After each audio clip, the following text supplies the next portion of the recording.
con la doctora Ariadna de Villar Morales, que nos va a hablar acerca de miopatía secundaria a COVID-19. La doctora Ariadna de Villar Morales es médica cirujana egresada de la Facultad de Medicina de la UNAM, tiene la especialidad en medicina de la actividad deportiva, es graduada en evaluación funcional de la Escuela de Medicina de Educación Física y Deporte de la Universidad Complutense de Madrid, tiene la alta especialidad en evaluación y desarrollo de protección físico y deportivo, es egresada de aquí de Nacional de Rehabilitación, está certificada por el Consejo Mexicano de Medicina del Deporte. Entre sus actividades relevantes ha sido médico de fuerzas básicas en su Universidad Nacional ACE, fue médica escrita al Compromiso Integral de México con sus atletas en CONADE. Actualmente se desempeña como médico adscrito aquí en nuestro Instituto Nacional de Rehabilitación, y dentro de su carrera profesional realiza seguimiento médico deportivo y control bioquímico a nadadores de aguas abiertas desde enero de 2008 a la fecha. Doctora, gracias por estar con nosotros y aquí cedo el micrófono y la cámara.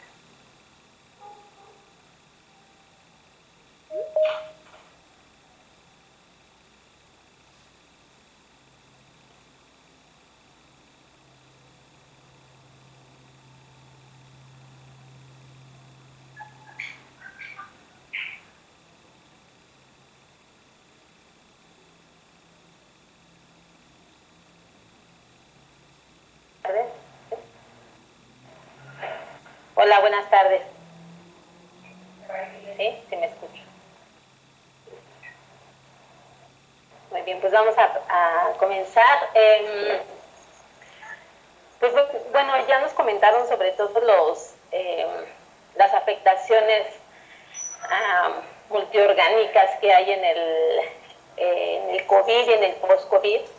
Y este asunto de la miopatía es algo muy importante porque podemos pensar en síntomas que están asociados a miopatía y sin embargo no pensar en que este órgano, si lo pensamos como un órgano a los músculos, que podría ser uno de los órganos más grandes que tenemos, puede estar afectado, ¿no?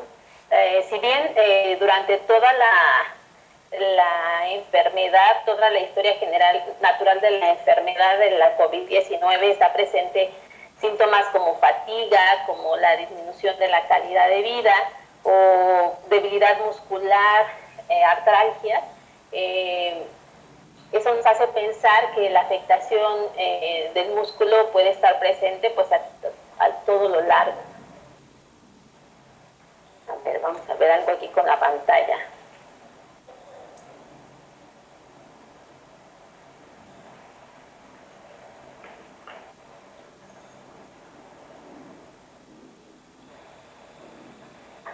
Ok.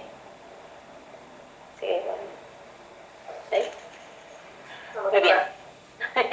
Bueno, entonces, bueno, hay que tomar en cuenta estos síntomas. En estudios ya metaanálisis que han estado realizando sobre los síntomas y secuelas de la COVID-19, pues se ve que los problemas musculoesqueléticos son muy frecuentes y, bueno, debemos tomarlos como un indicador de lesión muscular. En este metaanálisis vieron que hay una prevalencia del 19.2%, sin embargo, puede ser, en algunos se encontraron que esa prevalencia fue hasta más del 50%. Entonces pensemos que esa afectación pues puede lograr que la calidad de vida y la funcionalidad disminuya de manera importante. Podemos pensar además que solamente los pacientes que cursaron con un problema o con una COVID severa son los que tienen más afectación a nivel muscular o síntomas más graves, ¿no? En estas tablas lo que vemos es que aquí la mialgia, por ejemplo, fue mucho más frecuente en pacientes que no cursaron con la patología hospitalizados, o sea, que tuvieron síntomas leves a moderados. Sin embargo, la mialgia fue uno de los síntomas más importantes y que prevaleció hasta más de 90 días. Por lo tanto, es muy importante tomarlo en cuenta y estudiarlo. Aquí también vemos pues los síntomas. Sin embargo, ya asociándolo a la sarcopenia, pensando en esta sarcopenia como este constructo de pérdida de masa muscular, pérdida de fuerza y pérdida de funcionalidad, pues se observó que en muchos pacientes, más del 61%, ya recuperados de la COVID, presentaron pérdida significativa de peso y más asociada a masa muscular. En algunos fue mucho más alta, ¿no? En algunos menor, y aquellos que estuvieron hospitalizados definitivamente que esa pérdida de peso fue mayor. En todos se observó una elevación de biomarcadores asociados a pérdida muscular y pues quizá esperábamos ver pacientes más grandes, pero en los que más se presentó la pérdida de masa muscular fue en hombres, que siempre fue mayor en hombres, aquellos que tenían comorbilidades y que tenían de 35 a 45 años, ¿no? En todos ellos se presentó, en 27% de los pacientes se observó hasta un incremento de la CK, teniendo como punto de referencia, punto de corte, las 200 unidades internacionales por litro. Ahora, este es el promedio, pero hubo rangos y personas en que subió hasta más de 10,000 la CK, ¿no? Y esto pues entonces asociado a la rabdomiolisis y asociado entonces a daño renal. Entonces se tomó en cuenta, toma en cuenta la elevación de la CK como un incremento de marcador de inflamación también. Y quizá si pensamos en rabdomiolisis, pensamos en que se deben tener síntomas tremendos para pensar en esta patología o en este desenlace. Sin embargo, muchos de los pacientes presentaron solamente dolor muscular, fatiga, debilidad y dolor de piernas, ¿no? Y entonces se asoció el incremento de la CK con el incremento de la LDH, que aquí no se tiene un punto de corte establecido, aunque 150 unidades por litro es el que se encuentra establecido, y una elevación de la mioglobina, ¿no? Y en los pacientes hospitalizados, aquellos que tenían una CK más elevada, en ellos el riesgo de mortalidad y gravedad de la enfermedad fue mayor, ¿no? Entonces, definitivamente que la afectación muscular tenía mucho que ver. Viendo aquí como ejemplificación en estos cortes coronales de resonancia magnética nuclear en T1 y en T2 con supresión grasa, lo que se puede observar es que pues, había una atrofia importante y datos de edema y de inflamación, ¿no? Entonces, allí es donde podría verse objetivamente, ¿no? Además de los marcadores bioquímicos, esta afectación muscular. Y sin embargo, hay un montón hay teorías que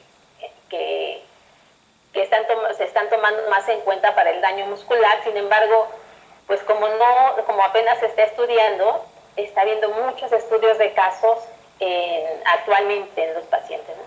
Y entonces, por ejemplo, aquí vemos una mujer de 62 años de edad, cursó con sintomatología severa, le hicieron un protocolo de estudio neurofisiológico que incluyó estudios de conducción nerviosa convencional, estudios de electromiografía y de estimulación muscular directa, en donde se observó, se midió, se calculó la relación que aquí se puede ver con esta flecha en azul, la relación de las amplitudes del potencial de acción muscular compuesto y la estimulación muscular directa. Esto puede ayudarnos, esta relación puede ayudarnos a discriminar si existe un proceso neuropático o un proceso miopático. Y en este caso, cuando el valor es menor a 0.5, podemos pensar en una neuropatía. Sin embargo, cuando es cercano a 1, podemos pensar en miopatía, lo que sucedió con esta paciente. Entonces, aquí el problema parecía de la excitabilidad de la membrana. Y en otro estudio de caso que vamos a ver aquí, se observó también en una mujer de 26 años que tuvo cursó con COVID-19 moderado. Sucedió que después de 3 semanas ella continuaba con mialgias. Entonces, cuando acudió con los médicos, recordaron que ella había estado en un protocolo de estudio en diciembre de 2019, en donde le habían hecho el registro de los ciclos de recuperación de la velocidad muscular. Y entonces pensaron, pues vamos a medirla, porque ahora va a ser difícil poder saber pues cómo estaban los pacientes antes de la COVID, ¿no? Ahorita todas las pruebas que se realicen para determinar la funcionalidad, el cálculo de masa muscular, pues va a ser principalmente para el seguimiento, pero para saber cómo estaban es difícil. Pero bueno, en esta paciente que tenían ese estudio previo, pudieron hacer el mismo estudio y entonces vieron que había una marcada reducción de la supernormalidad temprana, y esto era un signo de despolarización de la membrana. O sea, la membrana parecía que estaba despolarizada y por lo tanto pues fatigada, ¿no? Le hicieron una electromiografía que resultó normal y tomaron una biopsia del músculo tibial anterior izquierdo, en donde observaron pérdida de filamentos de miosina. Por lo tanto, el radio o la relación miosina activa se encontraba baja. Y estos cambios de potencial de membrana y la reducción de este índice miosina actina, pues asociada a la pérdida de filamentos de miosina, confirmaban entonces la miopatía primaria como una probable causa de los síntomas y como alteraciones estructurales concomitantes en pacientes que habían tenido COVID-19. Ahora, lo atribuían que sin saberlo, o sea, lo pensaban, ¿no?, a una afectación viral muscular directa por el virus, a una complicación muscular parainfecciosa, pero sin embargo, lo que es importante es observar que tenía un rol muy importante en el desarrollo del long COVID o del post-COVID, como ya mencionaron que hay tanta diferencia de los términos, ¿no? Entonces, lo importante aquí es pues estudiarlo y ver que esto es un factor importante en el desarrollo de los síntomas del post-COVID, ¿no? Ahora, lo grave del asunto es que los pacientes se comportan como si hubieran presentado, como si presentaran una miopatía del paciente crítico, aún teniendo sintomatología moderada y algunos hasta leve. Sin embargo, esta miopatía del paciente crítico habitualmente se observaba en pacientes que habían estado en terapia intensiva. Y sus características eran esta atrofia severa muscular, la pérdida de filamentos de miosina, una desorganización de sarcómeras. Si recordamos la imagen que nos mostró hace un momento la doctora Fabiola de una microscopía electrónica de una sarcómera, está totalmente destruida, ¿no? Entonces, esta desorganización de sarcómeras y una hipoexcitabilidad, que es lo que observamos en los dos casos anteriores, en donde se observaba una despolarización de la membrana. Entonces, aquí, pues, a pesar de que los pacientes no estuvieron ni internados, porque cursaron con sintomatología moderada, presentan estos síntomas característicos de la miopatía del paciente crítico. Ahora, existe otra teoría que ahorita también la doctora nos comentó, ¿no? Pues que así como en la mayoría de los sitios el SARS-CoV-2 afecta a través de los receptores de la enzima convertidora de angiotensina 2, pues en el músculo no es la excepción. En el músculo también hay estos receptores y se cree que pues la miositis que está inducida por la COVID-19 puede ocurrir a través de la entrada muscular del virus directamente a través de estos receptores en las células musculares. Por lo que han sugerido y especulado que este virus, el SARS-CoV-2, puede ser el primer virus capaz de infectar a las fibras musculares directamente. Sin embargo, en estudios que han hecho en patología, en cadáveres que han muerto por COVID-19 y diferenciándolo o haciendo una comparación con pacientes que no murieron por COVID, han observado que se ha observado que se ha encontrado positivo el ARN de SARS-CoV-2 por la reacción de cadena de polimerasa, pero no se ha encontrado evidencia de una infección directa de las miofibras por inmunohistoquímica ni por microscopía electrónica. Entonces todavía no se puede establecer o definir que el virus entra a la célula muscular y que la afecta de manera directa. Por lo que sí puede ser es que estos receptores de la enzima convertidora de angiotensina, como en otros músculos, como en otros órganos, pues tiene esta posibilidad de afectación. Ahora, pues, ¿qué vamos a hacer una vez que, que ya pensamos en esta posibilidad de una miopatía, ¿no? Lo primero es pensarlo, no pensar que la disnea es únicamente debida a un problema pulmonar o un problema cardiopulmonar, ¿no? Hay que siempre tener en cuenta que la fatiga, que la pérdida de peso, el dolor muscular están asociados o pueden estar asociados a miopatía. Y el primer punto es esto, tener en mente al preguntarle, al interrogar al paciente, interrogarlo muy bien, le preguntamos si tiene fatiga, si tiene cansancio, la exploración física, el interrogatorio es sumamente importante, al menos para que identifiquemos que alguno de estos síntomas están asociados a la miopatía. Entonces pensar principalmente en fatiga, en la debilidad muscular, mialgias, artralgias, ¿no? Y la pérdida de peso. Casi todos los pacientes o todos los pacientes post-COVID, todos los que hemos visto aquí en el instituto, todos han perdido peso. Ahora ya la evaluación, una vez que lo hemos pensado, pues bueno, la tomografía axial computarizada es el estándar para determinar la composición corporal y cuantificar la masa muscular. Debido a veces a la dificultad de contar con un equipo de tomografía, pues tenemos la composición corporal que podemos determinar por antropometría, que también es válido. Como les decía anteriormente, todos estos estudios nos van a servir de seguimiento, no para saber para saber cómo les fue, cómo terminaron después del COVID, pero no vamos a ver cómo estaban antes, ¿no? Entonces, para el seguimiento es muy importante esto, tanto la antropometría como la composición corporal.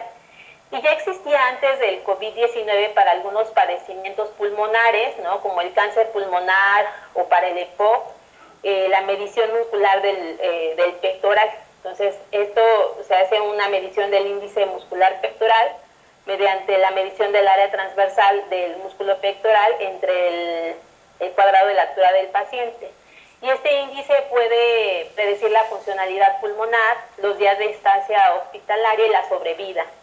Y otra forma de determinar o evaluar la estructura pensando en el músculo tal cual es medir la circunferencia de la pantorrilla, que aunque no existen aún en México valores de referencia, pero también es una forma de evaluar y de hacer el seguimiento a los pacientes de la composición corporal o de esta masa muscular.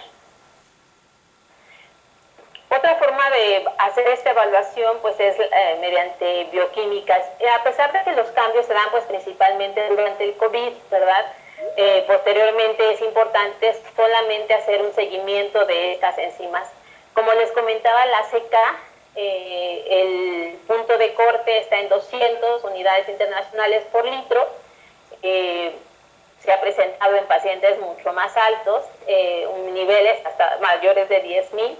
Y la HDL, los puntos de referencia en algunos metanálisis es de 365, aunque los parámetros normales no van más allá de 150. Entonces siempre hacer estas mediciones principalmente si les hemos prescrito ejercicio a los pacientes para saber cómo están tolerando el ejercicio posterior a esta enfermedad. Y bueno, estudios de funcionalidad, o podemos pensar en función y funcionalidad, ¿no? Yo pienso en la función como la parte objetiva, la funcionalidad como la parte subjetiva en que el paciente lo refiere, ¿no? Para esto, pues hay escalas de intensidad de la fatiga que ya están estandarizados y algunos ya están para su uso en español en México, ya están validados. Y pues otro pues es el cuestionario de calidad de vida SF36, que es un cuestionario muy completo que nos valora varias escalas, que es muy importante para determinar la funcionalidad del paciente, ¿no? Y ya pensando en la parte pues sí de función, también asociada a funcionalidad, porque muchas de estas pruebas que les voy a mencionar ahorita tienen correlación con, por ejemplo, el cuestionario SF36 de calidad de vida, ¿no? Si es posible, pues hacer una prueba de esfuerzo con los lineamientos y las medidas de seguridad que ya veremos mañana en una plática que nos van a presentar. La caminata de 6 minutos, que nos acaba de mencionar también la doctora Fabiola, es una prueba que está validada en población mexicana por el INER y que pues, es muy válida para aplicarla si no tenemos una prueba un equipo para realizar pruebas de esfuerzo. También se pueden hacer pruebas de fuerza isocinética, podría ser de los músculos flexores y extensores de la rodilla, que son pues, el grupo muscular más grande que podríamos tener de referencia, y pues la prueba de prensión, ¿no? Esta que puede ser mucho más fácil de evaluar quizá en el consultorio y que ya existen algunos valores de referencia y que principalmente esta es la que se asocia mucho al cuestionario de calidad de vida SF36. Los pacientes que tuvieron reducciones del 32% de la fuerza de prensión, pues tuvieron unos índices en el score de calidad de vida más bajos y podría predecirse su progreso, su mejora hasta 3 semanas. O sea, aquellos que tenían una prueba de prensión más baja, entonces tenían menor calidad de vida hasta 3 semanas después. Esta es la parte de evaluarlos, ¿no? ¿Cómo manejarlos? Nos van a dar una plática también mucho más completa sobre la nutrición en el paciente post-COVID, pero lo que está muy recomendado es la suplementación de proteínas y principalmente la suplementación de leucina y de creatina. Definitivamente siempre debe estar indicado por un nutriólogo que tome en cuenta toda el consumo habitual para que no nos excedamos de alguna de ellas, pero esto se ha vuelto, aún observado que el paciente mejora muchísimo cuando está suplementado tanto con leucina como con creatina.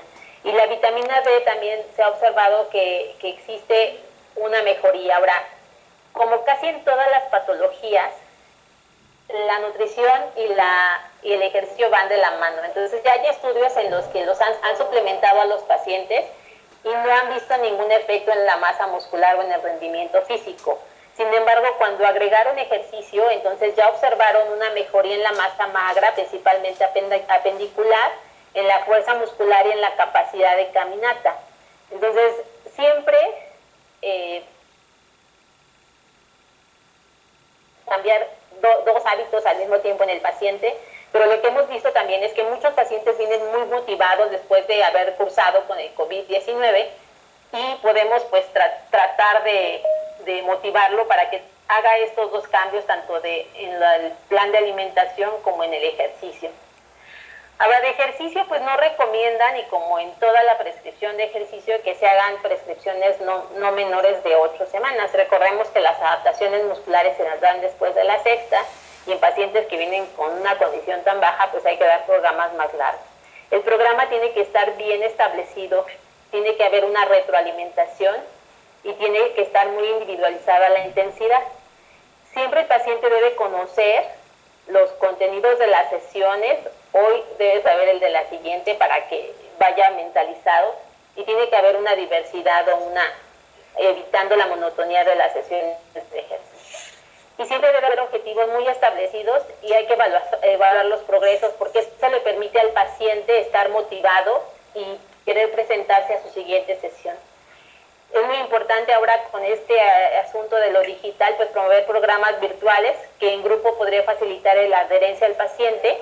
Y como en todos los programas de ejercicio, porque estamos tratando de cambiar un hábito, hay que empoderar al paciente. Eso es sumamente importante, por lo que el trabajo con nutrición y psicología, como ya lo habían mencionado antes, se vuelve sumamente importante. A ver, como diapositiva final, yo pensaría en estos 3 verbos, ¿no? En reconocer, evaluar y prescribir. O sea, hay que reconocer y buscar de manera intencionada síntomas asociados a miopatía. Hay que evaluar la composición corporal, cuantificar la masa muscular, evaluar la función y la funcionalidad del paciente, y hay que prescribir el ejercicio, que como toda prescripción debe ser individualizada, un plan de alimentación de la misma característica y un plan de apoyo psicológico que nos permita mantener al paciente motivado, adherido, para que lleve a cabo el objetivo que se establezca con cada parte de este equipo multidisciplinario. Y pues sería todo. Quedo a sus órdenes en mi correo electrónico, que es docdeldeporte@gmail.com, y pues si tienen alguna duda las contestaré en el chat, porque me parece que vamos en tiempo.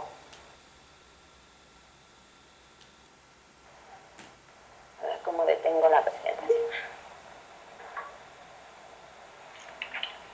Muchas gracias, doctora del Villar. Si alguien tiene alguna pregunta, le vamos a dar la oportunidad de que la pueda contestar por medio del chat. Creo que tienes una pregunta. Sí, ahí veo que el uso de HMB puede ayudar a evitar la sarcopenia. Sí, pues bueno, precisamente aquí en el instituto estamos haciendo un protocolo que estamos iniciando apenas, ¿no?, de HMB justo para sarcopenia en pacientes adultos mayores, y pues ya hay evidencia de que funciona, ¿no? Entonces, como todo, ¿no?, queremos nosotros demostrar que funciona mejor con el ejercicio. El ejercicio siempre va a ser muy importante. Entonces, definitivamente que el HMB se ha observado que ayuda, pero siempre hay que tratar de llevarlo de la mano con un programa de ejercicio. Gracias, Ari. Si todavía está conectada la doctora Fabiola, tiene una pregunta por parte de uno de nuestros asistentes. Si después desea tiempo de contestarla a través del chat, se lo vamos a agradecer. Si tienen más preguntas. Está muy interesante esa pregunta, ¿no? Dice, ¿es criterio para detener o contraindicar la actividad física la saturación por debajo del 90%, asintomática, ¿no? Y eso, yo les puedo decir lo que hemos visto aquí. Nosotros hemos estado haciendo pruebas de esfuerzo y nunca, o sea, las hacemos con monitoreo cardíaco y nunca habíamos estado midiendo la saturación de oxígeno en pacientes. O sea, antes de la pandemia no lo medían. Entonces, ahora que estamos haciendo pruebas de esfuerzo en pacientes COVID, algunos baja la saturación de 90, otros no, pero están asintomáticos. Pero aún en deportistas, el otro día le hicimos una prueba a un triatleta y desaturó y nunca tuvo COVID y llegó a un esfuerzo máximo. Entonces, aquí yo creo que esta respuesta de la doctora Fabiola la esperamos todos con ansias. Pues sí, ojalá la doctora pueda contestarnos pronto. Si tienen alguna otra pregunta para la doctora de Villar, les voy a pedir por favor que se la digan en el chat, y ella cuando tenga un espacio se las va a contestar. El chat se va a quedar abierto una media hora más de término de nuestra conferencia para que ustedes puedan revisar las respuestas de las preguntas que hayan hecho durante la jornada del día de hoy. Muchas gracias, doctora de Villar. De nada, saludos, gracias. Saludos. Vamos a continuar con nuestra siguiente clásica, implicaciones neuropsicológicas presentes en el síndrome con COVID-19 de moderado a severo. Y nos la va a presentar la doctora Ana Ruth Díaz Victoria, del Instituto Nacional de Neurología y Neurología. La doctora Ana Ruth Victoria es jefa de la Unidad de Cognición y Conducta del Instituto Nacional de Neurología y Neurocirugía. Es licenciada en Psicología por la Universidad Autónoma del Estado de Morelos, maestra honor en Diagnóstico de Rehabilitación Neuropsicológica por la Benemérita Universidad Autónoma de Puebla, y es doctorada en Ciencias Penales y Política Criminal por el Instituto Nacional de Ciencias Penales. Es miembro fundador y expresidente de la Asociación Mexicana de Neuropsicología y miembro fundador de la Cátedra Panamericana de Clínica Neuropsicológica, además de otras asociaciones académicas. Ella tiene amplia experiencia en clínica neuropsicológica y es autora de varios artículos y capítulos de libros.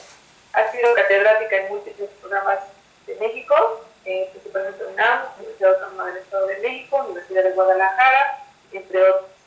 Y ha sido directora de tesis de pregrado y posgrado, expositora y conferencista en distintos eventos académicos nacionales e internacionales. Doctora Ana Ruth, es un charla con nosotros y les cedo el micrófono y la cámara.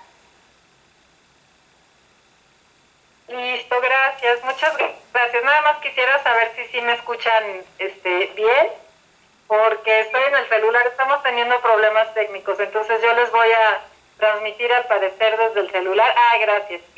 Gracias. Y bueno, afortunadamente tienen ahí la presentación, entonces pues antes que nada agradezco mucho la invitación. Yo estuve trabajando hace 20 años en el Instituto Nacional de Rehabilitación, de manera que cada vez que por alguna razón regreso, pues para mí es un honor, pero además es un placer estar con ustedes. El día de hoy pues vamos a platicar y vamos a hablar de algo que es muy importante y que resulta sumamente novedoso e interesante pues para todos los profesionales. Sabemos que esta pandemia pues ha dejado, además de todo el dolor que ha dejado a muchas familias, el esfuerzo y el trabajo que ha dejado también y que ha promovido en muchos profesionales, pues en este caso también entendemos que ha dejado un gran conocimiento y lo sigue dejando. Si me pasa la siguiente, por favor. Entonces yo les voy a presentar justamente el tema de las implicaciones neuropsicológicas en pacientes que tienen o tuvieron COVID moderado a severo.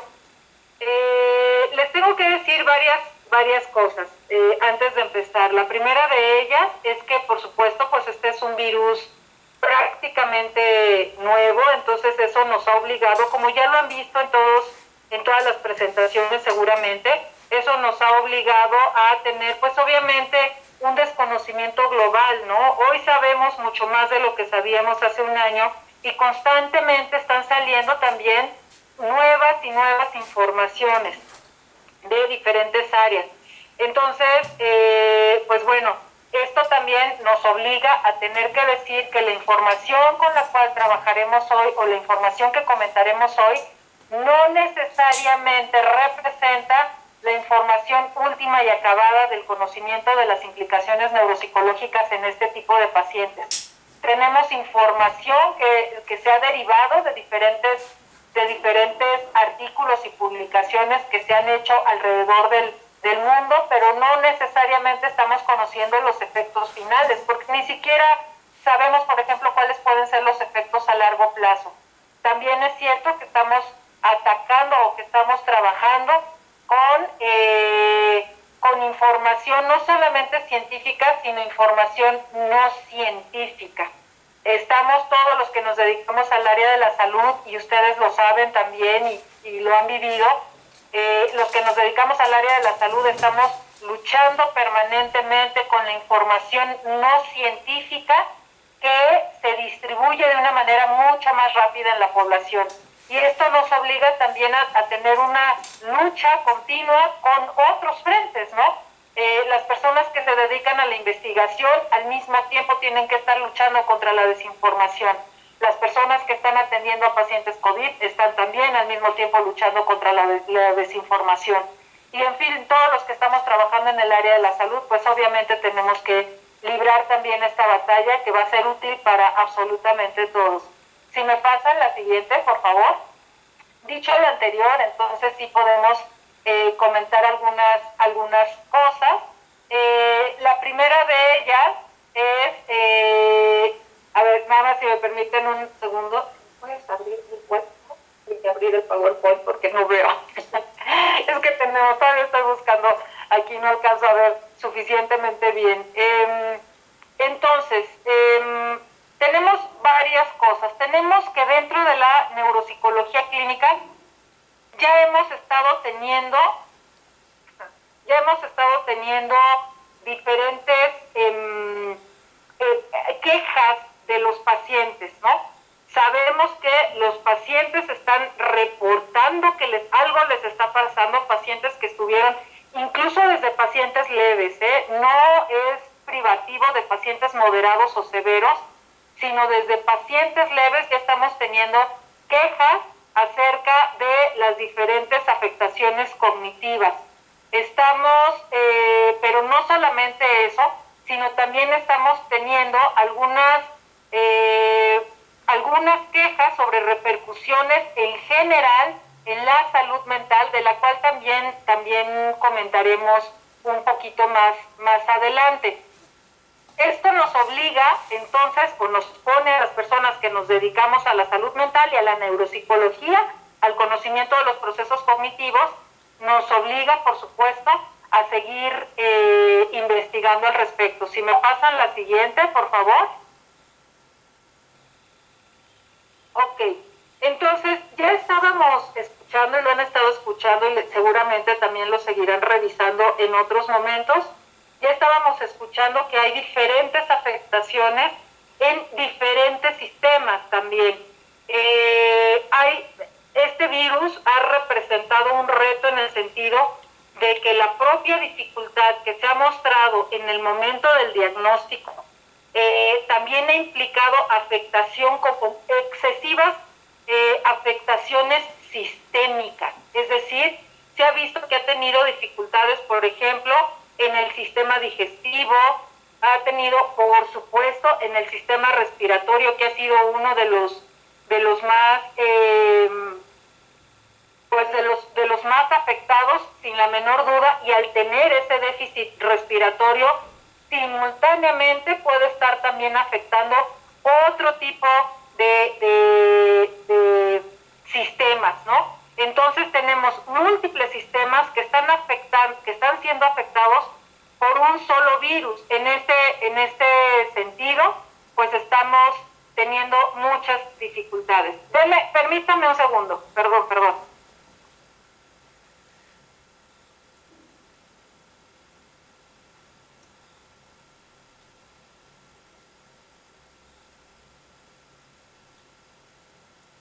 Perdón, ustedes disculpen. Entonces les estaba yo diciendo que tenemos, por lo tanto, diferentes dificultades. Entonces tenemos dificultad, por supuesto, en el sistema circulatorio y sin la menor duda que es algo que nos va a ocupar el día de hoy, estamos teniendo también, o se está teniendo, también se están observando, por supuesto, afectación en el sistema nervioso central. Se están observando características o afectaciones cognitivas, afectaciones emocionales y sobre todo afectaciones conductuales. Adicionalmente se ha ya asignado un término que involucra la afectación en el sistema nervioso después de haber presentado COVID, que se conoce como neurocovid.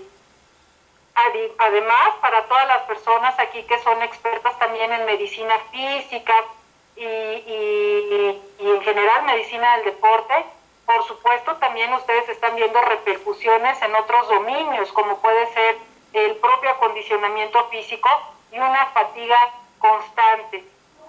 Aquí esto nos lleva a pensar o nos obliga a pensar en lo siguiente: lo que tenemos que hacer es plantearnos un enfoque sistémico, es decir, tenemos que atender la parte sistémica de este cuadro, y la respuesta pues vamos a tener que tenerla en nuestras manos, ¿no? Y tener que decir, sí, tenemos que hacer un enfoque sistémico. Creo que ya entré a la computadora, denme un segundo. Ustedes disculpen, por favor.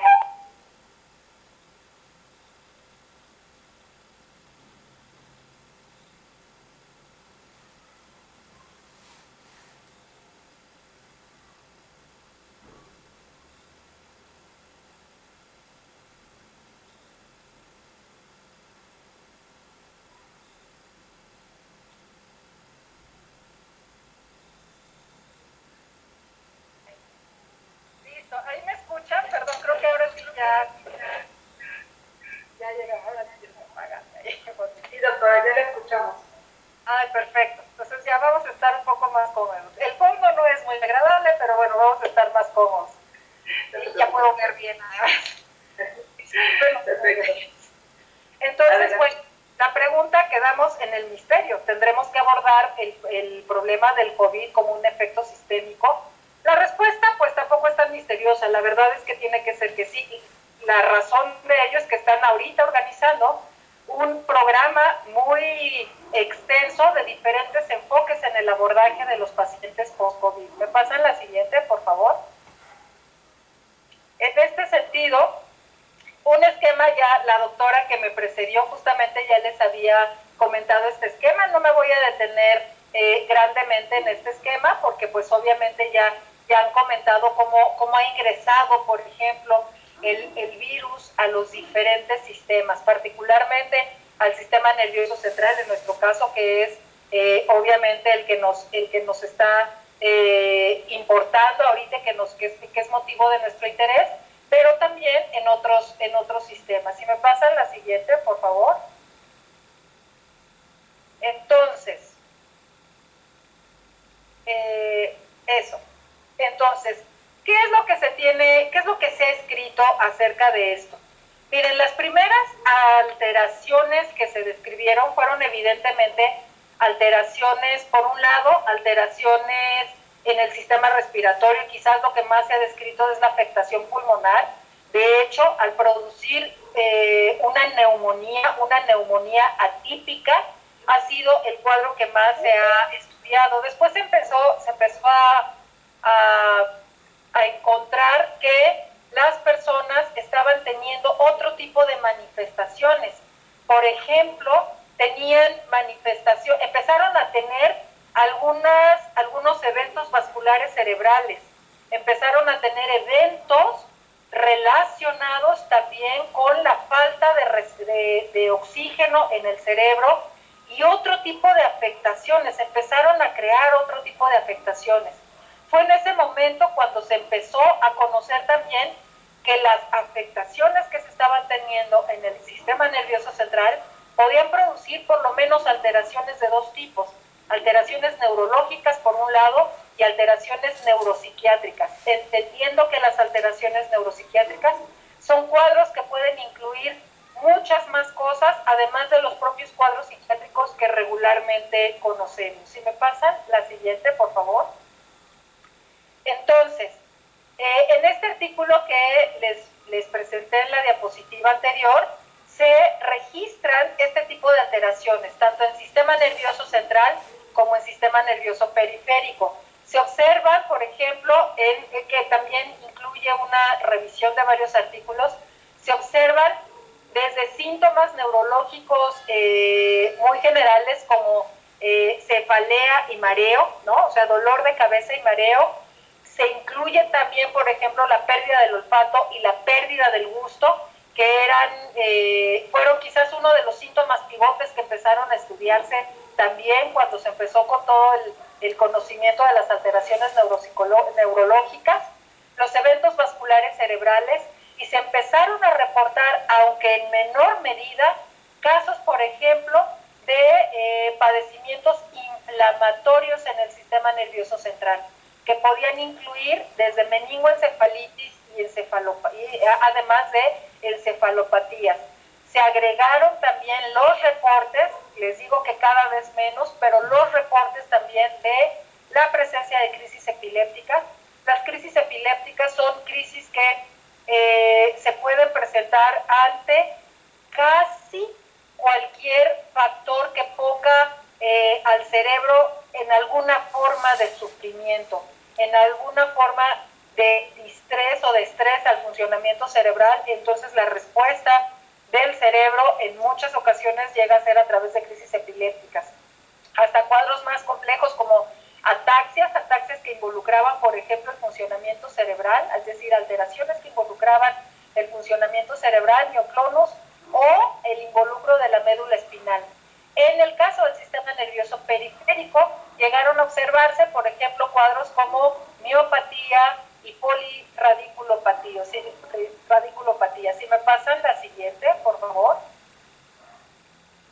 Entonces, ahora, ¿qué pasó o qué pasa con las manifestaciones neuropsicológicas post-COVID? Aquí podemos tener cada vez más información. De hecho, las personas, por ejemplo, que nos dedicamos justamente a esto, hemos iniciado de manera multicéntrica o en diferentes centros, algunos coordinados y algunos no, hemos iniciado distintas formas de abordaje y conocimiento de este tipo de padecimientos. Aquí, por ejemplo, si me pasan la siguiente, por favor. Richie y colaboradores desde el 2020, si me pasan Richie y colaboradores desde el 2020, por ejemplo, empezaron a describir diferentes tipos de alteraciones. Encontraron, por ejemplo, que además de las alteraciones al sistema nervioso central que les había comentado previamente, ¿no? Como todas estas alteraciones de las dos diapositivas previas, se encontraron, fíjense, algo que es muy interesante. Encontraron que en el 70%, y hay algunos artículos cada vez más actuales que refieren que quizás puede subirse hasta el 83 u 85% de las personas que tuvieron COVID severo, es decir, personas que estuvieron hospitalizadas y que probablemente incluso tuvieron tuvieron intubación, fueron personas que fueron intubadas. El 70% de todas estas personas se asociaron con alteraciones en la cognición y con síndrome de distrés respiratorio agudo, es decir, que la afectación primaria estaba relacionada justamente con este cuadro respiratorio.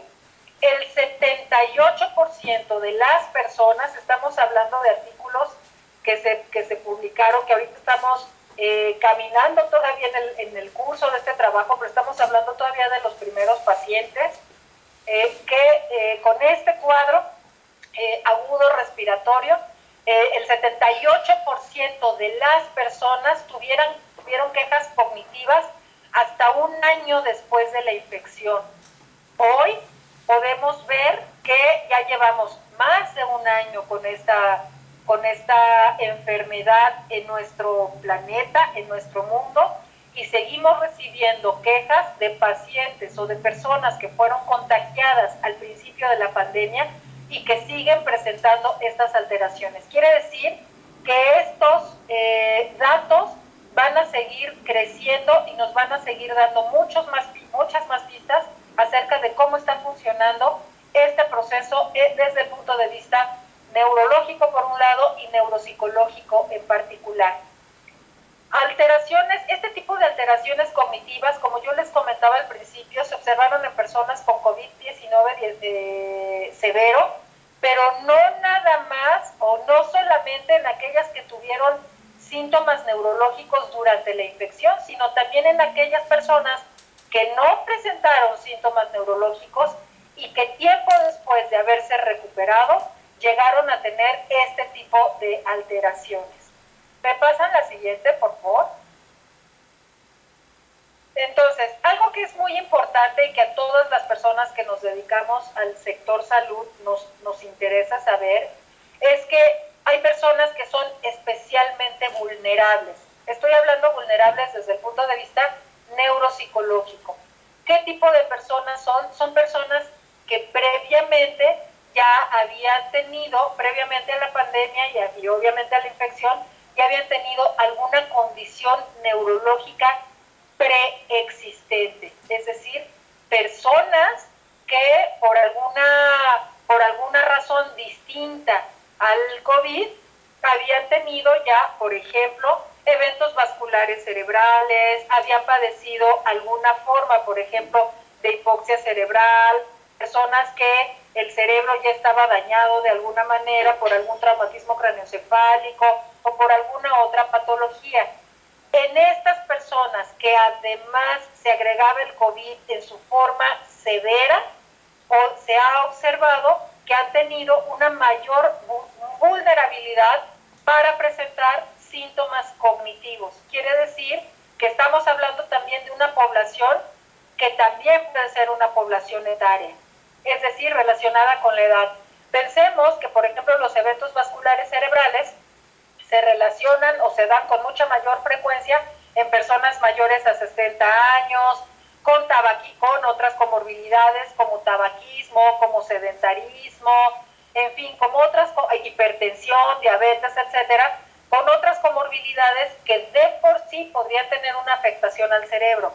Si a eso, al funcionamiento cerebral general, si a eso le agregamos la condición del padecimiento de COVID, entonces podemos pensar o podemos en principio inferir y ahora saber que esas personas están en una condición especial de vulnerabilidad. Por lo tanto, son personas con las que debemos poner mayor atención.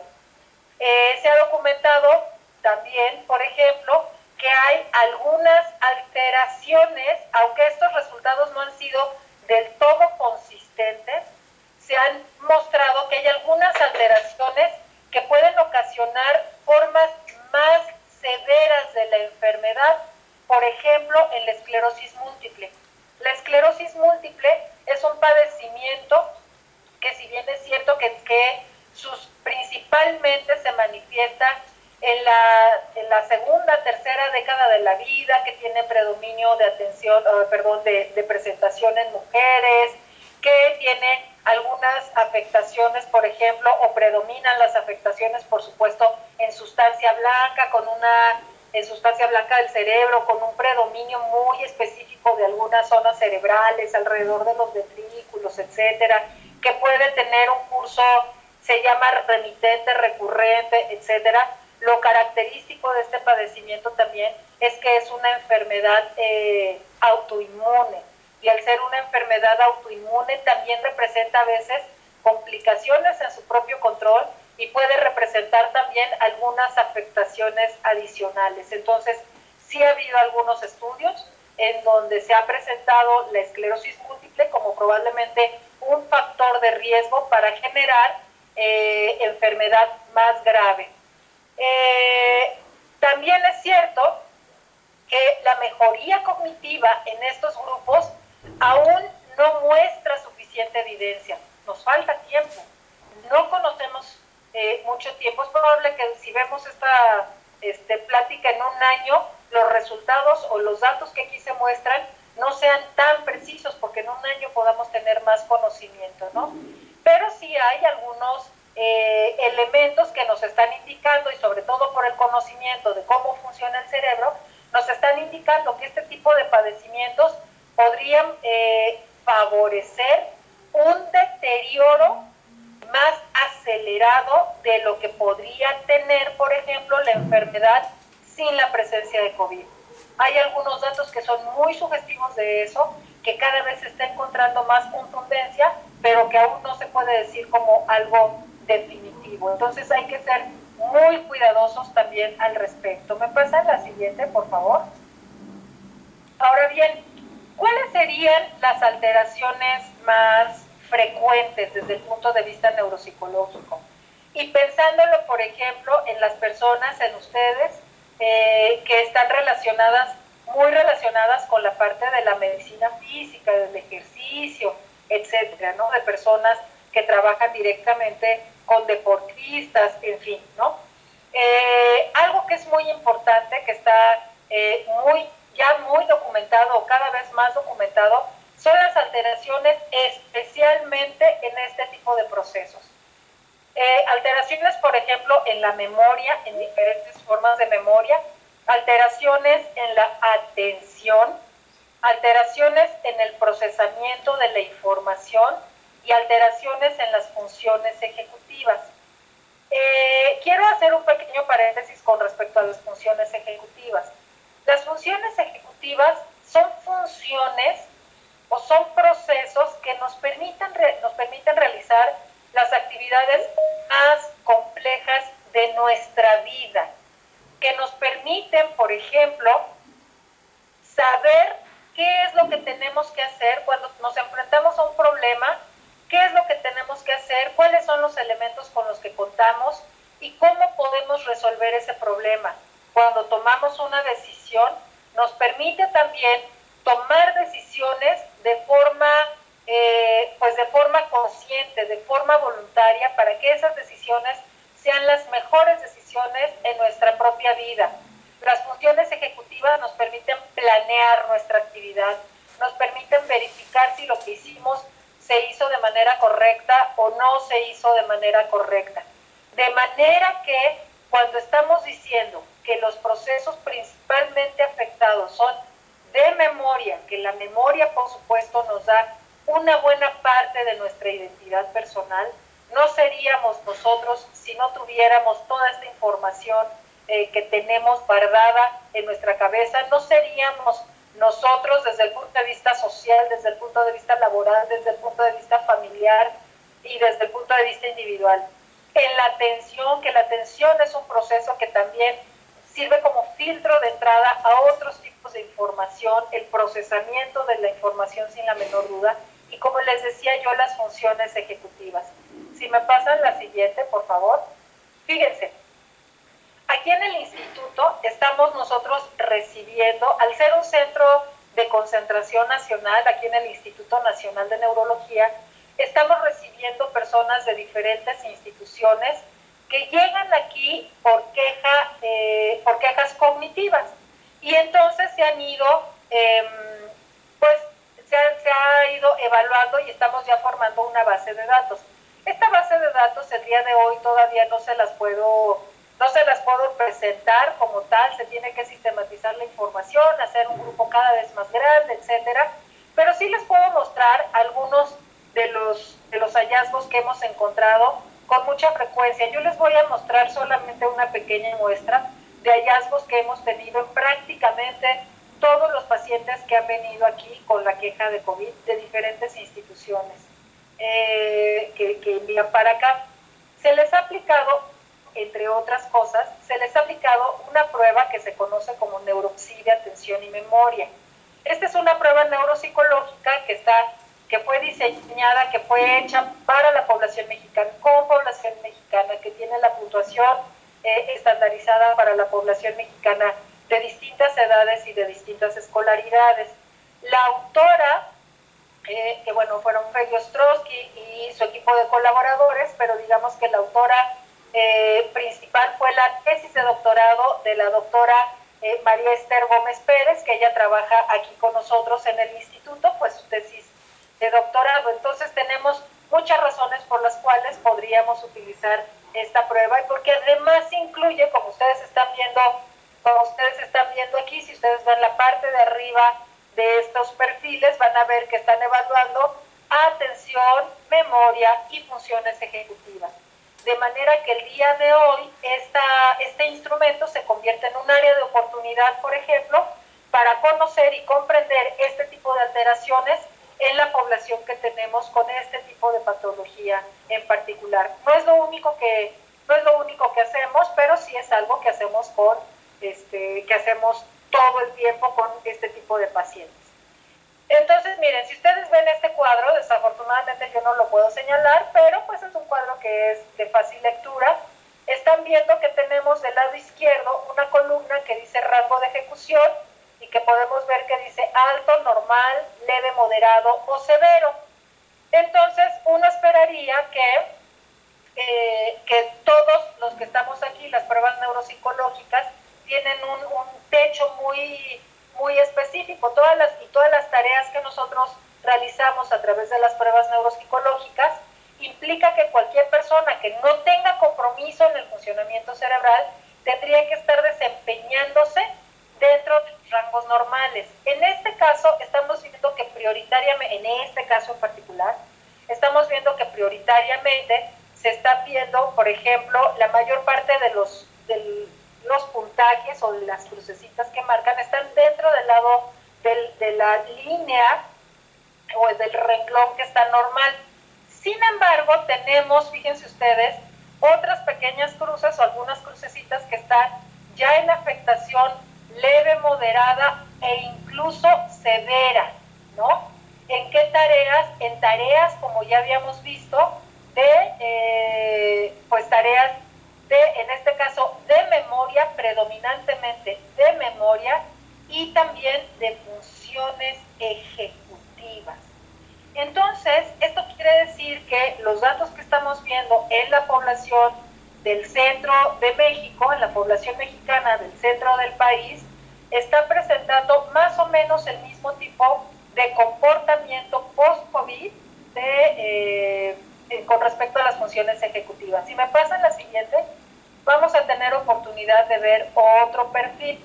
Este perfil está presentando, fíjense ustedes, aquí ya se están presentando algunas alteraciones también en algunas tareas relacionadas con la atención. Ya estamos viendo, por ejemplo, yo me voy a detener atener a las tareas en particular que dice arriba, pero están viendo que ya existen algunas afectaciones, en este caso de leve a moderado, en la atención, en la memoria y en las funciones ejecutivas.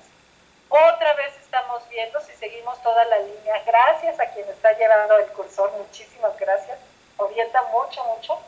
Estamos viendo una línea que está presentando alteraciones, de una persona que está presentando alteraciones en los procesos cognitivos que ya habíamos comentado, y también incluso alteraciones severas, predominantemente en la memoria. Probablemente la memoria y las funciones ejecutivas sean los procesos que por lo menos en nuestra población hemos encontrado con mayor afectación. Un poco menos en la atención, pero sí mucho más en la memoria y en las funciones ejecutivas. Aquí hemos estado viendo pacientes que están de leve a moderado o algunos datos severos. Si me pasan la siguiente, por favor, que sería el último perfil que quiero compartirles. Aquí estamos viendo el perfil de un paciente que está teniendo muchas más alteraciones. Estamos viendo un paciente que la mayor parte de las alteraciones que estuvo teniendo fueron alteraciones relacionadas ¿con qué? Con todos los procesos que ya se habían documentado. Hacemos además evaluación de otros procesos y sí quiero hacer el pequeño comentario de que, por ejemplo, otros procesos que se evalúan son los procesos del lenguaje, comprensión y expresión del lenguaje, entre otras cosas. En los pacientes que han tenido COVID, en los pacientes que tienen afectación cognitiva secundaria COVID, no hemos encontrado particularmente alteraciones en la comprensión o en la expresión del lenguaje. Es decir, no estamos encontrando cuadros que impliquen alteraciones del lenguaje o incluso cuadros focalizados como, por ejemplo, afasias, ¿no? No es el caso. Es un cuadro que sí se presenta, por ejemplo, en otro tipo de trastornos e incluso en otro tipo de encefalopatías. En este caso, la evidencia no nos está llevando hasta el momento, no nos está llevando, y con las variantes que se conocen también y que existen hasta el momento, no nos está llevando a ver pacientes que tienen secuelas afásicas o secuelas de alteración del lenguaje. Entonces sí se va cerrando hacia procesos que están muy relacionados. Si le pusiéramos un cerebro, digamos, en esta parte, si nosotros quisiéramos ver con qué zonas del cerebro están más relacionadas estas alteraciones cognitivas, estarían relacionadas especialmente con los sectores frontales del cerebro y con los sectores o lóbulos frontales y con los lóbulos temporales del cerebro. Pero aún y cuando tenga compromiso sobre los lóbulos temporales, el compromiso está sobre las áreas que están relacionadas con la memoria y no con el lenguaje. De manera que al parecer estamos encontrando una regularidad en la afectación funcional del cerebro, de las regiones frontotemporales del cerebro, que involucran los procesos de las funciones ejecutivas, la atención y la memoria. Si nosotros vamos entendiendo, por ejemplo, estos hallazgos reportados en la literatura, los hallazgos que estamos teniendo también con nuestra población, vamos a poder ir comprendiendo también, por un lado, cómo está funcionando, cómo está afectando este virus en la población, por un lado, pero por otro lado también vamos a tener cada vez más elementos para saber cómo desde el punto de vista neuropsicológico vamos a apoyar a esa población. Si me pasan la siguiente, por favor. Cada vez más, antes de entrar a esta parte de salud mental, les tengo que decir que todavía hoy por la mañana estaba revisando alguna bibliografía aquí con las doctoras que me acompañan el día de hoy, y estamos encontrando cada vez más, les digo que esto es tan nuevo y es tan vertiginoso, que se están describiendo con mucha rapidez y con mucha fluidez, está fluyendo mucha información, justamente información relacionada con las diferentes alteraciones cerebrales. Entonces, se están encontrando, por ejemplo, que pueden existir algunos factores predictores de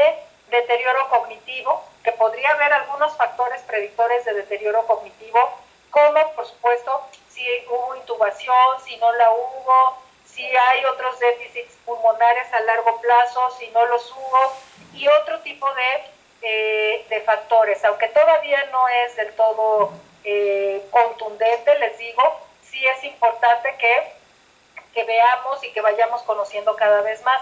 Ahora bien, ¿qué pasa con la salud mental? Cuando nosotros decimos neuropsicología, generalmente pensamos en la cognición, pero la verdad es que somos muy parciales cuando pensamos únicamente en la cognición. La parte psicológica y neuropsicológica de una persona debe incluir a los factores cognitivos por un lado, a los factores, por supuesto, volitivos o ejecutivos, y a los factores afectivo-emocionales. Esto es muy importante. Si me pasan la siguiente, por favor. Entonces, por ejemplo, podemos encontrar que en más del 70% también estamos encontrando que la mayor parte de las personas que tuvieron COVID moderado o severo mostraron síntomas psiquiátricos, incluyendo cuadros como psicosis o como alucinaciones durante la admisión hospitalaria.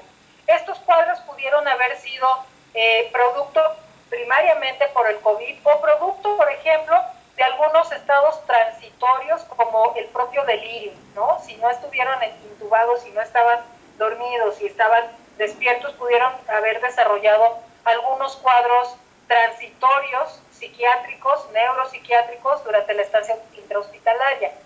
Pero no solamente el problema se queda ahí, sino que el 59% de esta población en este estudio que Richie del 2020, que les comentaba también hace ratito, fue diagnosticado con algún trastorno psiquiátrico que persistió después de haber mejorado de la enfermedad, después de que el COVID ya dejó de estar en ellos. Entonces, ¿qué tipo de alteraciones se encontraron? Se encontraron alteraciones en el estado de ánimo, por un lado, ansiedad y por supuesto la fatiga, que es que es un cuadro muy constante en la gran mayor parte de los casos que padecieron COVID. Estamos hablando, por ejemplo, en el caso de alteraciones en el estado de ánimo y alteraciones de la ansiedad, no solamente cuadros que estén relacionados directamente con la enfermedad, con el COVID, sino con la presencia del padecimiento en la vida de las personas, y que es una parte reactiva, es decir, las personas que por supuesto estuvieron hospitalizadas ya son más reactivos ante cualquier, por ejemplo, hipervigilantes ante cualquier, por ejemplo, sensación de falta de dificultad respiratoria, de cualquier catarro, de cualquier otro tipo de padecimientos. Se convierten en personas hipervigilantes, y por el propio transcurso del padecimiento y porque desafortunadamente con mucha frecuencia son familias completas que están afectadas y que cada uno de los integrantes de la familia puede tener desenlaces distintos también, entonces estamos hablando de que probablemente estas alteraciones del estado de ánimo se agravan o se complican o incluso aparecen a partir de todas las condiciones que están surgiendo justamente por este padecimiento. Entonces, si me pasan la siguiente, por favor, se convierte en algo muy complejo, muy, muy complejo. Hay otro tipo de variante que debemos considerar en COVID y sobre todo también, bueno, en múltiples niveles y en múltiples sistemas, pero es aquel COVID que perdura o que persiste durante mucho más allá de los 15 días que normalmente se ha considerado que permanece el COVID. Hay una revisión muy reciente, si me pasan la siguiente, por favor. Es una revisión que salió en varias revistas. Esta que les estoy presentando es un preprint, pero salió en varias revistas, incluyendo en The Lancet, y tengo que decirles, además con orgullo, que la mayor parte de estas mujeres son mujeres mexicanas, son mujeres que están trabajando aquí en México y en algunos mexicanas que están trabajando en otros centros y que presentaron este estudio en distintos foros y de literatura científica. Les digo que está en The Lancet, pero no nada más en The Lancet, sino tuvieron oportunidad de difundirlo desde diferentes revistas. Entonces ellas, porque fueron puras mujeres, orgullosamente, ellas presentaron más de 50 efectos a largo plazo de este padecimiento. Si me pasan la siguiente, por favor. Entonces, aquí, ¿qué es lo que vamos a encontrar? Vamos a encontrar, por ejemplo, muchas manifestaciones. La siguiente, por favor. Pero yo sé que están aquí muchas manifestaciones, pero les quiero poner la atención, por ejemplo, o les quiero llamar la atención, quiero focalizar su atención en específicamente aquellas alteraciones que tienen que ver con problemas neuropsicológicos y neuropsiquiátricos, ¿no? Que están muy frecuentes como alteraciones a largo plazo en personas post-COVID. Y tenemos, por ejemplo, trastornos de la atención, pérdida de la memoria, ansiedad, depresión. Si me pasan la siguiente, por favor. ¿Sí me podrá pasar la siguiente? Bueno, en donde seguimos. Y la siguiente de una vez.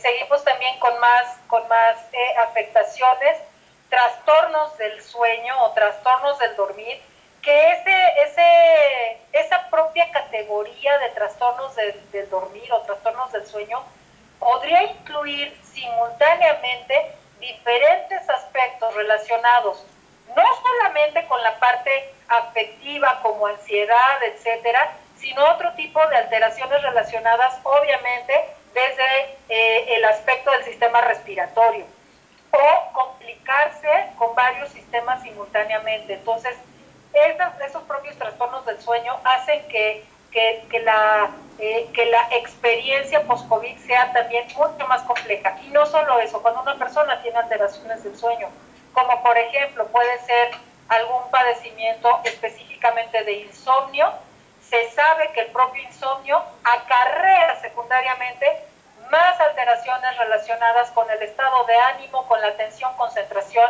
memoria y funciones ejecutivas también en general. Entonces, estas propias alteraciones del sueño pueden llevar de la mano o traer de la mano otro tipo de afectaciones que solamente complejizan el cuadro.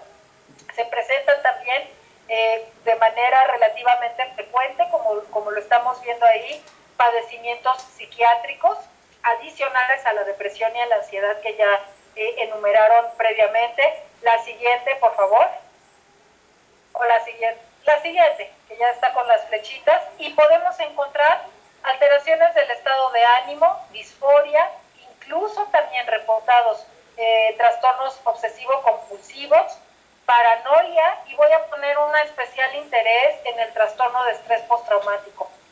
El trastorno de estrés postraumático, yo les decía hace ratito que, por ejemplo, las personas que han padecido COVID y que han tenido una experiencia muy negativa con respecto a la enfermedad, es decir, incluso las personas que han tenido COVID leve, es decir, que no han tenido necesidad de recibir oxígeno, que no han llegado a la hospitalización, que permanecen en casa, narran verdaderas historias de terror de haber padecido la enfermedad en su casa.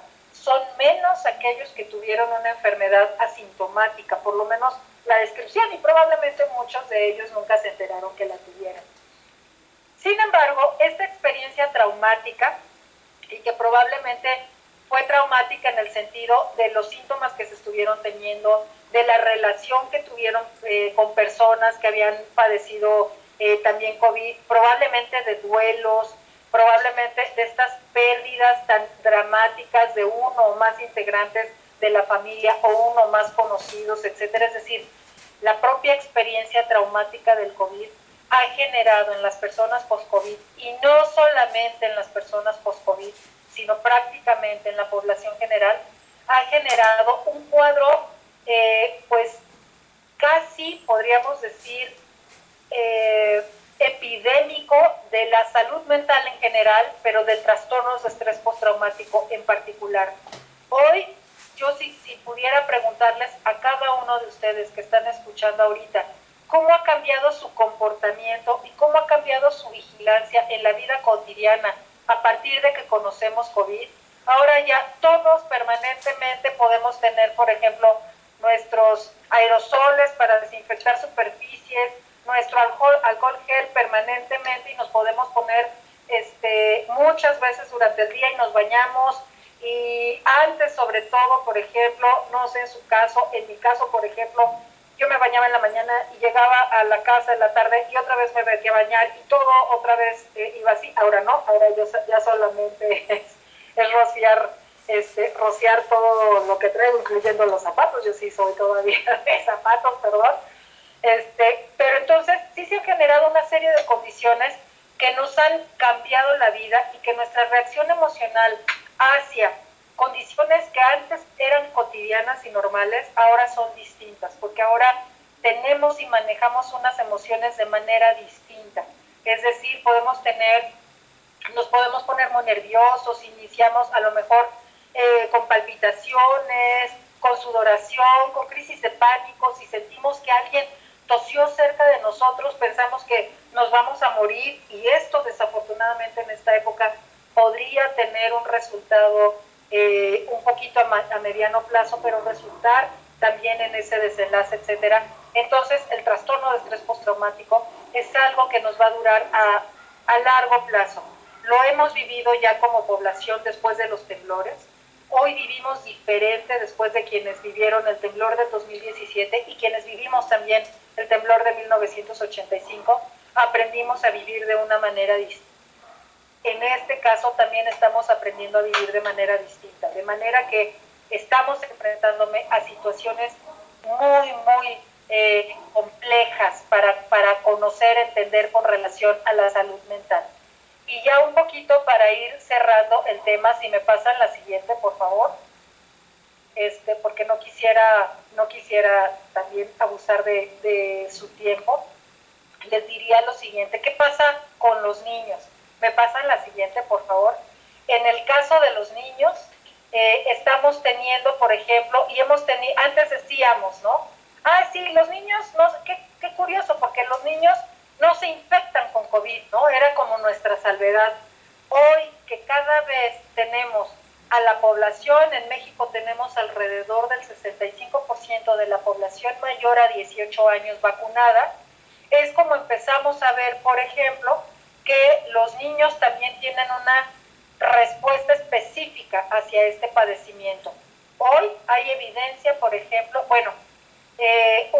que sí es cierto que hay mayor, como lo manejan los artículos, mayor resiliencia física al COVID-19 en la población infantil, pero que hay niños, especialmente menores de 3 años de edad, que son los que son los que participan de una manera más activa en la transmisión del virus.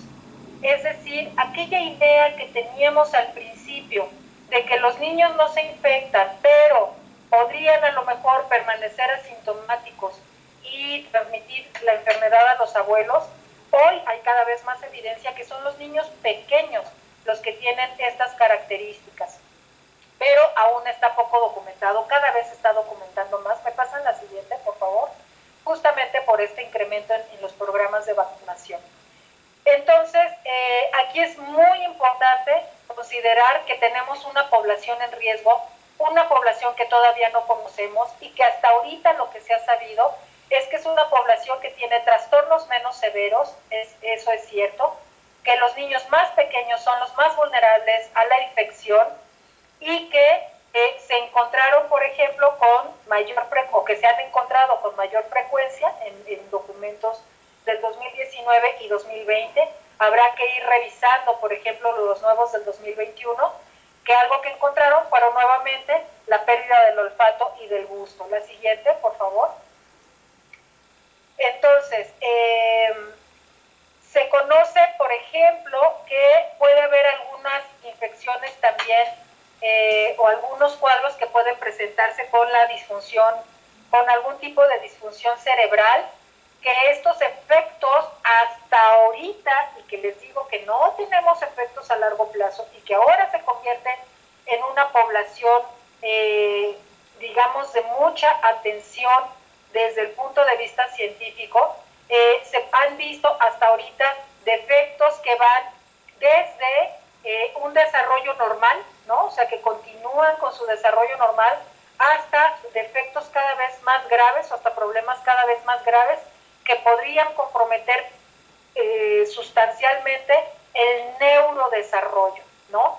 Y que esto también van a ser motivo de mucho trabajo y mucho análisis. Se van a tener que vigilar, o ya se han identificado algunos factores para vigilar, como la edad de contagio, como la severidad de la infección, la presencia de crisis en ese momento, comórbidas, la duración larga de la enfermedad, de la fiebre, el tratamiento utilizado, etcétera, que podrían generar al mismo tiempo diferentes formas de encefalopatía, y que estas pueden relacionarse obviamente a largo plazo o asociarse con problemas de desarrollo cognitivo, motor y del lenguaje. La siguiente, por favor. Entonces ahí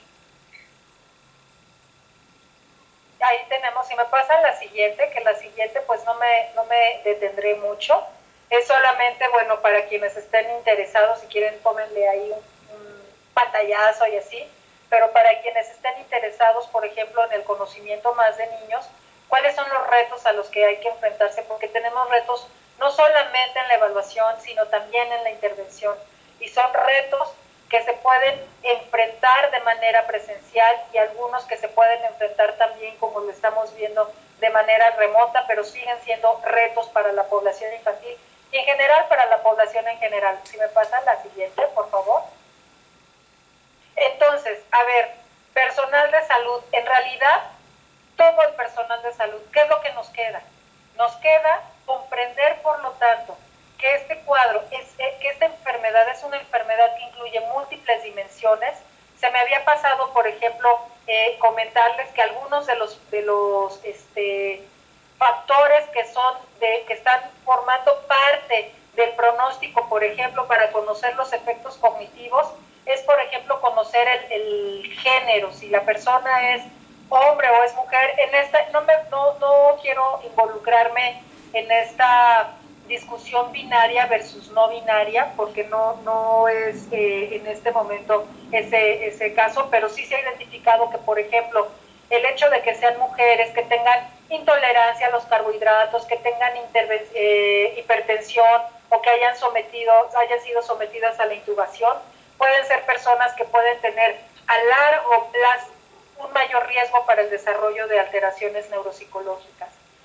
A todas las personas que nos dedicamos a la cognición, a la salud mental en general, a las personas que nos dedicamos o que se dedican a la salud física en general también, y a todas las personas que nos interesa elevar la salud integral de las personas que están en este momento padeciendo este tipo, y que seguirán seguramente apareciendo cada vez más este tipo de enfermedad, nos queda el mayor reto, que es, desde el punto de vista científico y desde el punto de vista metodológico, pero también desde el punto de vista moral, ético y humano, nos queda la tarea de ver qué es lo que vamos a hacer, cómo vamos a trabajar en esta parte de la rehabilitación integral. ¿Me pasan la siguiente, por favor?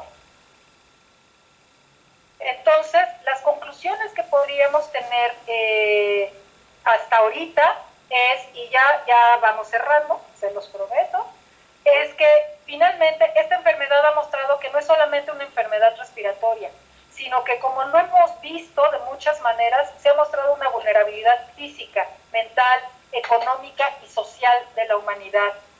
Tenemos ya suficiente evidencia que nos está mostrando que hay una afectación neurológica, y por lo tanto también hay alteraciones neuropsicológicas.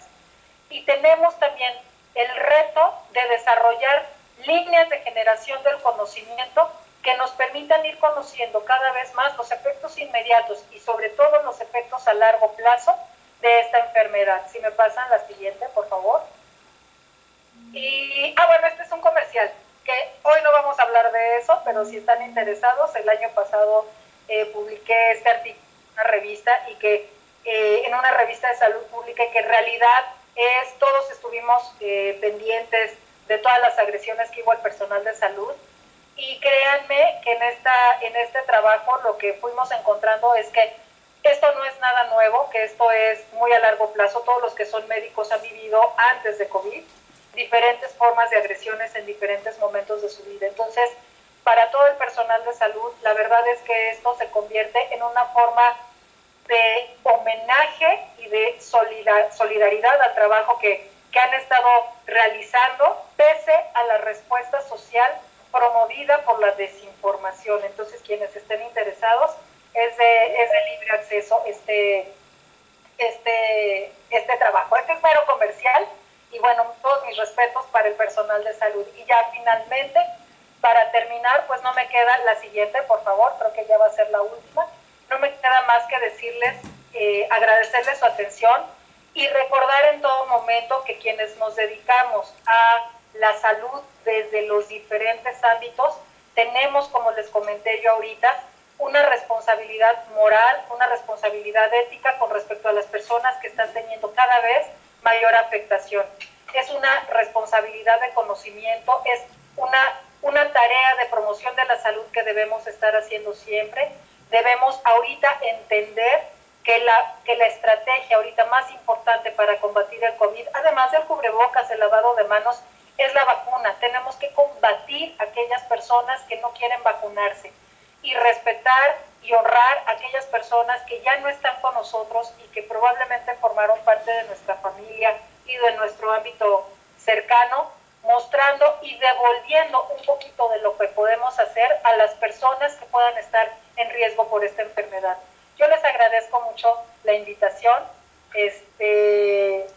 Bueno, hemos estado ahí batallando un poquito con la parte técnica, pero yo les agradezco mucho esta invitación y que hayan tenido la paciencia de escucharme en estas condiciones y hasta este momento. Muchas gracias, gracias a todos, al Instituto Nacional de Rehabilitación y al trabajo que están haciendo en Medicina del Deporte. Gracias. Listo, ya gracias, doctora. Es un tema muy interesante, ya no lo venía diciendo desde mucho, desde que creo que comenzó la pandemia, ¿verdad? La salud mental va a ser nuestro siguiente reto a vencer. Y bueno, tenemos que estar conscientes de que esto es algo que todos nos debemos involucrar, no necesariamente ustedes como los especialistas en este tema, sino todo el personal que, como usted bien dice, vamos a hacer rehabilitación integral. Le agradezco mucho su información, la plática estuvo excelente, doctora, muchísimas gracias por la información que nos acaba de compartir. Por cuestiones de tiempo, si tiene el público alguna pregunta para nuestra ponente, la doctora Ana Ruth, les vamos a pedir por favor que lo dejen en el chat y en cuanto tenga tiempo la doctora les contestará sus preguntas. Por Pero nuestra parte, nada más una aclaración porque no me gustaría suplantar y siempre la hago. No, estoy haciendo el doctorado, todavía no soy doctora, entonces espérenme tantito. Soy maestra, no más, pero no menos. Gracias. Claro que sí, gracias doctora. Por nuestra parte, el día de hoy vamos a cerrar nuestras actividades académicas.